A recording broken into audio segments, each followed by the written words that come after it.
Good morning class. कल के class में हमने भरत महिमा और गीतावली पाठ के गीतावली शीर्षक के प्रश्नोत्तर व्याख्या सहित आपको समझाए थे। वीडियो जो दिया था उसमें व्याख्या सहित प्रश्नों के उत्तर दिए गए थे। आज हम गीतावली शीर्षक के, कल मैंने भरत महिमा कवितावली, आज हम गीतावली शीर्षक के प्रश्नोत्तर का अध्ययन करेंगे। व्याख्या सहित आपको प्रश्नों के उत्तर समझाए जा रहे हैं, ध्यान से वीडियो सुनिएगा। जो पै हूँ मातु मते मैं हुए हूँ। व्याख्या आपको पहले भी वीडियो दिया जा चुका है। फिर भी यहाँ पर जो कैकेयी के कारण राम को वनवास मिला, तुलसीदास जी ने उस समय का वर्णन किया है कि जब राम को वनवास दिलाया कैकेयी ने, सीता लक्ष्मण सहित वन को प्रस्थान कर गए। इस घटना के बाद अयोध्या जब भरत आए लौटकर दशरथ की मृत्यु के पश्चात, भरत ननिहाल में थे, मृत्यु के पश्चात पिता की, वो अयोध्या आए और वहाँ आकर उन्हें पता लगा कि उनकी माता की सारी घटना जो है वो माता कैकेयी की कुचक्र के, उनकी दुर्बुद्धि के कारण घटी। ये जानकर उन्हें बहुत अधिक पश्चाताप हुआ और दुख हुआ। फिर वो माता कौशल्या के पास गए, निवेदन किया कि किसी भी प्रकार से उन्हें इस बारे में कोई जानकारी नहीं थी। माता कौशल्या से वो कहते हैं कि वो इस घटना से किसी भी प्रकार से संबंधित नहीं है। भरत कौशल्या से कहते हैं कि जो पै हो हे माता, यदि माता की मति में, माता कैकेयी के इस पूरे घटना चक्र में अगर मेरा जरा भी हाथ रहा हो, तनिक भी, मातु मते मह हुए हों, अगर मैं उसमें रहा हूँ, शामिल हूँ, तो जननी, तो हे माता, मैं इस मुख की या मुख की, मैं संसार में अपने इस मुख की कलंक कालिमा को कहाँ धो पाऊँगा, कभी अपने इस कलंक को नहीं छुड़ा पाऊँगा। क्यों हो आज होत सुचि सपथने, चाहे आज मैं लाख सौगंध खाऊं, किसी भी तरह से मैं आपको विश्वास दिलाने का या पूरे संसार को विश्वास दिलाने का प्रयत्न करूं, फिर भी कौन मानी है सांची, मैं कोई मेरी बात को सच नहीं मानेगा, मैं दोष मुक्त नहीं हो पाऊंगा, कौन मेरी बात का विश्वास करेगा। महिमा मृगी, रूपक अलंकार है, महिमा रूपी हिरणी। भरत कहते हैं कौन सुकृति की खलबच, यहाँ पर भी रूपक है, बिसिखन बाँची। भरत कहते हैं कि इस संसार में कौन ऐसी सुकृति, सुकृति का अर्थ है पुण्यात्मा, पुण्य कर्म वाला, कौन ऐसा व्यक्ति है जिसकी पुण्यात्मा को जिसकी महिमा रूपी हिरणी को, जो व्यक्ति सज्जन है, अच्छे कार्य वाला है, उसकी महिमा पर कलंक जरूर लगाने का प्रयास किया जाता है। तो भरत कहते हैं अगर मैंने सच में ऐसा किया होगा तो कहाँ धो पाऊँगा, क्योंकि अच्छे जो अच्छे कार्य करते हैं लोग, दुष्ट लोग अपने दुष्ट वचनों से, दुष्ट वचन रूपी बाणों से उनकी महिमा रूपी हिरणी को भी घायल कर देते हैं। तो अर्थात दुष्टों ने किसको छोड़ा है, कौन सा पुण्यात्मा ऐसा है जो दुष्टों के द्वारा अपमानित नहीं हुआ या अपयश का भागीदार नहीं बना। किसी की कहीं न जात रसना काहू की, किसी की जीभ नहीं पकड़ी जा सकती है। कहो जाय जो सूझे, जिसे जो सूझे, जो जान पड़े वो कहो जाकर, जिसको जैसा सूझता है वैसा कहे जा रहा है, कहे। दीन बंधु कारुण्य सिंधु, दीन बंधु, दीनों के बंधु, करुणा के सागर, श्री राम के बिना कौन हिय का अर्थ हृदय, कौन हृदय की बूझे का अर्थ समझ सकता है, कौन मेरे हृदय की बात को समझ सकता है। अर्थात श्री राम ही ऐसे हैं जो करुणा के सागर हैं, दीनों के बंधु हैं, दया के सागर हैं, वही मेरी बात को समझ सकते हैं। तुलसी राम वियोग विषम, विष विकल नारी नर भारी। अनुप्रास अलंकार भी चल रहा है, रूपक भी है। तुलसीदास जी कहते हैं कि राम के वियोग रूपी कठिन विष से, वियोग विषम विष, कठिन विष से जब सभी अयोध्या के नर नारी व्याकुल हो रहे थे, उस समय भरत स्नेह सुधा सिंचे सब, भरत के ये अमृत से सिंचे हुए वचन सबके लिए सुख का कारण बने, सभी के लिए ये प्रेम रूपी अमृत से सींचे जाने पर सबके मन को बहुत शांति मिली। तो ये व्याख्या हो गई। आपको रेखांकित पंक्ति कोई भी दी जाए इसमें से तो आप कर सकते हैं। प्रश्न है, प्रस्तुत पद के पाठ और कवि का नाम बताइए। प्रस्तुत पंक्तियों में कौन किससे बात कर रहा है, दुष्टों के संबंध में भरत क्या कहते हैं, भरत की बात को उनके अनुसार कौन समझ सकता है। श्री राम के वियोग रूपी कठिन विष से सब नर नारी व्याकुल हो रहे तब क्या हुआ। तो प्रश्न इनके उत्तर क्रमशः मैं आपको बताती हूँ कि पहला प्रश्न था कि प्रस्तुत पद के पाठ और कवि का नाम। तो पद का शीर्षक है गीतावली से और पाठ तुलसीदास द्वारा रचित है। ये पाठ का नाम है गीतावली और कवि का नाम है गोस्वामी तुलसीदास। कौन किससे बात कर रहा है? भरत माता कौशल्या से बातें कर रहे हैं।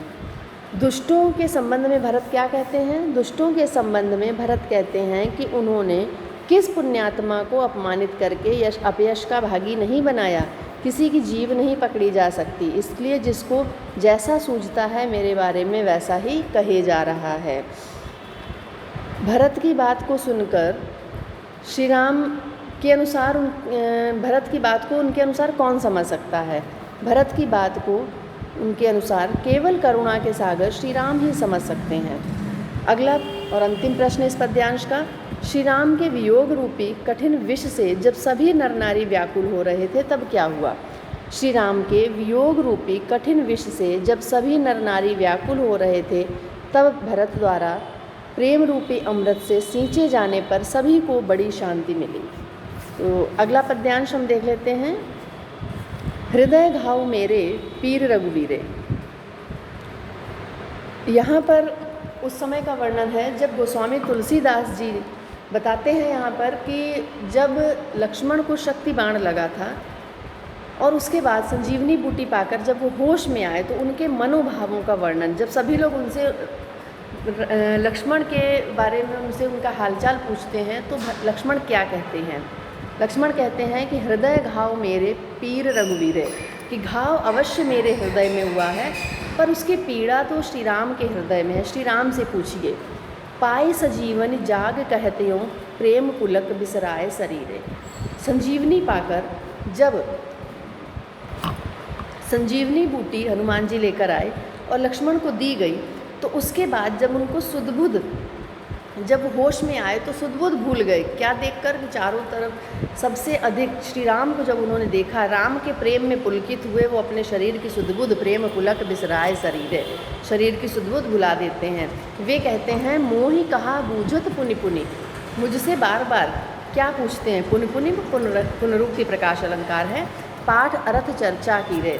मुझसे ठीक वैसे ही आप बार बार पूछते हैं कि जैसे तोते से पाठ के अर्थ की चर्चा की जा रही हो, जबकि तोते से पाठ के अर्थ की चर्चा करना व्यर्थ है। उसे तो जो रटा दिया जाता है बस वो उतना ही जानता है।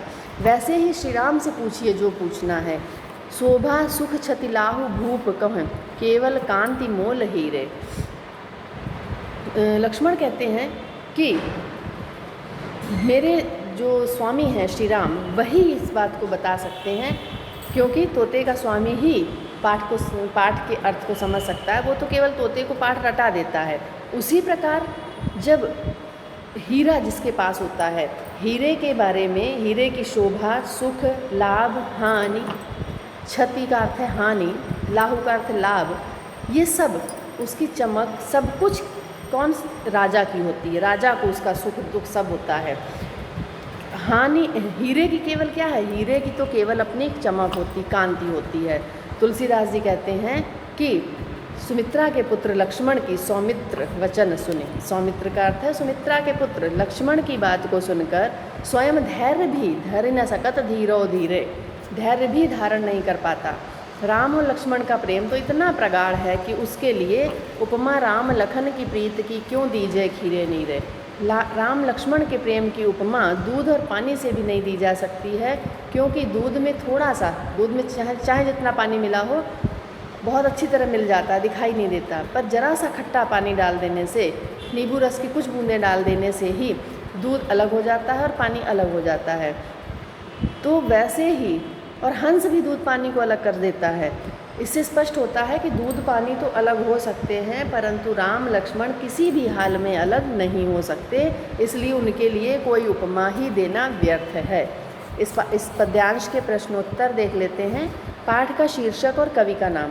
पाठ का शीर्षक वही है गीतावली और कवि का नाम है तुलसीदास। रेखांकित अंश की व्याख्या। रेखांकित अंश क्या था? यहाँ पर रेखांकित अंश दिया नहीं है जो, तो आपको मैंने पूरा पद्यांश समझा दिया है। किसी भी पंक्ति की व्याख्या पूछी जाए वो आप करिएगा। परीक्षा में कोई भी पंक्ति दी जा सकती है, इसलिए यहाँ पर रेखांकित में मैं पूरे पद्यांश की व्याख्या आपको समझा रही हूँ, इसलिए पूरा वीडियो ध्यान से सुनिएगा। लक्ष्मण के अनुसार घाव की पीड़ा।